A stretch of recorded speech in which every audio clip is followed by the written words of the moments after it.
I want to watch the news. Are you making headway at least? This is the news.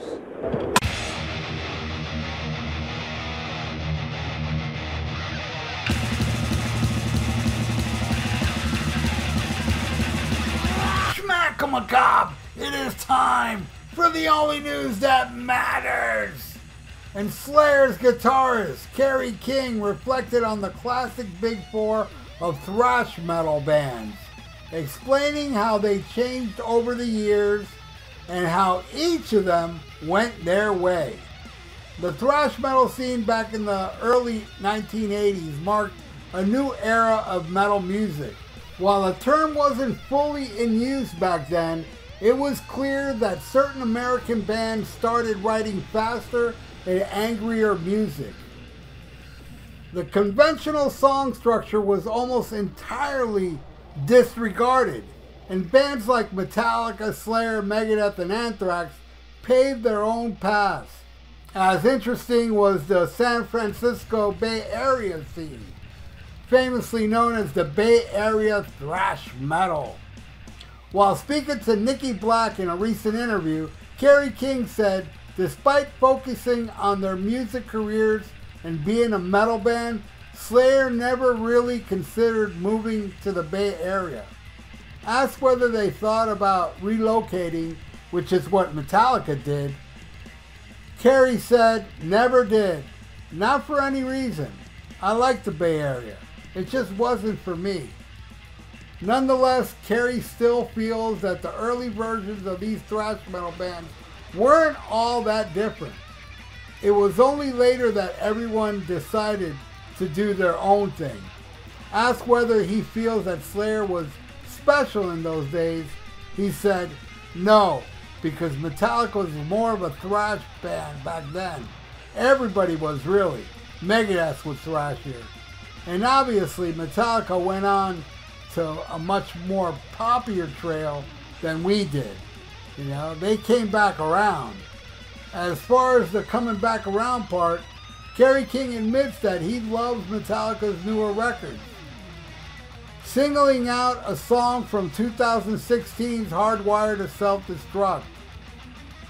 He said, they had a couple pretty killer records, the last couple, and I get confused what's called what, but the one was Spit Out the Bone.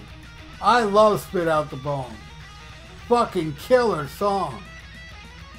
Getting back to the matter of thrash metal, King recalls all the early thrash metal bands went their way, with Slayer focusing more on the early style of the genre. He said, but as we matured and went out separate paths, we pretty much stayed the thrashiest of the Big Four, I would say. By any means, they didn't make us better or anything. We're just different.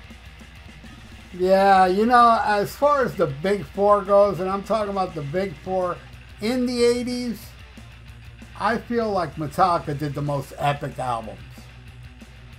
But I don't listen to those Metallica albums not even half as much as I listen to the Slayer stuff, especially Metal Blade Slayer stuff. And, you know, Rain and Blood, South of Heaven, Seasons, I listen to them quite a bit, but it's mostly the Metal Blade stuff. Metal Blade and then Rain and Blood. I never get sick of Rain and Blood. To me, Rain and Blood is not to be listened to for one song. It's like, to make a Slayer mixtape, I wouldn't want to do that. I wouldn't want to take out Altar of Sacrifice from that album and mix it in with other Slayer songs. It needs to be played for me. It has to be Angel of Death all the way to Raining Blood at the very end. It has to be the whole thing. Because the whole thing to me is just one kick-ass 28-minute song. And a little side note, I used to have the cassette of Rain and Blood where both sides was the full album. So on side 2, it fit perfectly. On the Rain and Blood cassette, on side 2, I recorded Live Undead, and it fit perfectly.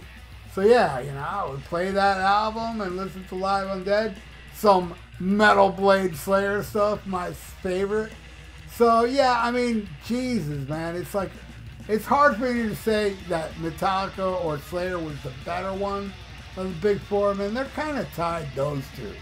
You know, Megadeth was awesome, the fucking Peace Out and stuff like that. And Anthrax had its moments, but Anthrax, come on.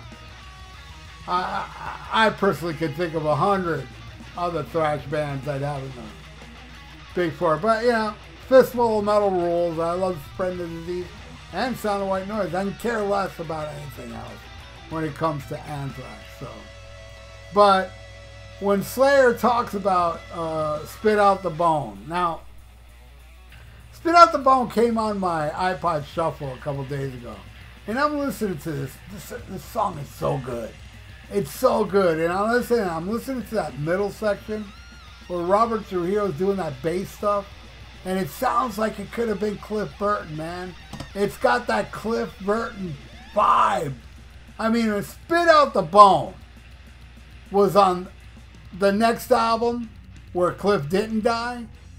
You know, let's say Cliff didn't die and they did another studio album and Spit Out the Bone was on there. That shit would be hailed. I mean, it'd be hailed. You know, it'd be looked on and looked back upon like people look at Master of Puppets and stuff like that. But now, Metallica is at a stage where, you know, they play stadiums and shit, which requires a lot of casual fans, like the hardcore fans, or, you know, not really there, and don't really care for, you know, Spit Out the Bone or anything later, because, I mean, I'll never forget one quote some guy left. I saw a comment saying, I don't care what Metallica releases. It sucks to me.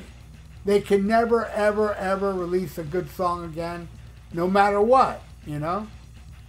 That guy, if he would have heard Spit Out the Bone with Cliff Burton in 1988 on the next Metallica studio album, he would have loved it. His loss, you know? Metallica's very trendy to hate on, but so are anybody that plays stadiums. You know, who else plays stadiums? Taylor Swift, and you name it. Whoever's a stadium band gets a lot of crap, you know? So, but, and, you know, Metallica being a metal band, and metal fans are the most passionate fans, and how they really went south and did the Black Album and caused a lot of controversy with the Load albums and wearing, you know, eyeliner and stuff. Yeah, by that time, I mean, I've been over Metallica really since Justice. I mean, I love Blackened and There's Even. I love One. It's like 3 songs on that album I like. That was the first Metallica album when they released it. I mean, I was all excited for it when it first came out. Yeah, Metallica could do no wrong. Then after a while, I was like, you know, this album's not that good. I'm not a fan of Injustice. I love way more songs on Hardwired to Self-Destruct than Injustice for All. But I will say there's no song as kick-ass as Blackened on Hardwired. But you have fucking Spit Out the Bone, and I love the title track, and Atlas Rise, Moth to the Flame. Oh my God, that album's amazing. And I haven't been into Metallica really since, you know, Master of Puppets. Really, I mean, to me, that was the last good album. Then when this album came out, I'll never forget it. I was recording with my band during practice, and I went to get lunch. And I was on my phone, and I noticed the new Metallica song. And I was like, oh boy, let's check this out. And it was Hardwired to Self-Destruct. And I listened to that, and I was like, holy fuck. That's amazing. Then I heard Atlas Rise, and then I bought it. I bought it, and I still love that album, and I played that album quite a bit. I was very excited for what was it called, 72 Seasons, the last one? I was excited for it, but it didn't live up to what I feel about Hardwired, you know? Hey, you know, Kerry King's band, it's not bad. I like that new album. I mean, I'm not blown away by it, but you know, I like Repentless, the last Slayer album. This kind of sounds like a continuation of Repentless. It's not bad, but yeah, it's not, you know, blowing my mind either. It didn't blow my mind like Hardwire did, that's for damn sure. But anyway, that's my opinion. What's your opinion? Leave it in the comments below, and thank you so much for watching The Only News That Matters. And please subscribe to my channel if you haven't, and ring that little notification bell. And in case you are subscribed, please check to see if you're still subscribed, because people are getting unsubscribed for no reason, and that sucks. Alright? And hey, like the video. That'd be awesome for the YouTube algorithms. So stay frosty, listen to Black Sabbath, and smack 'em a gob. Farewell and adieu to you fair Spanish ladies. Farewell and adieu, you ladies of Spain. For we've received orders for to sail back to Boston.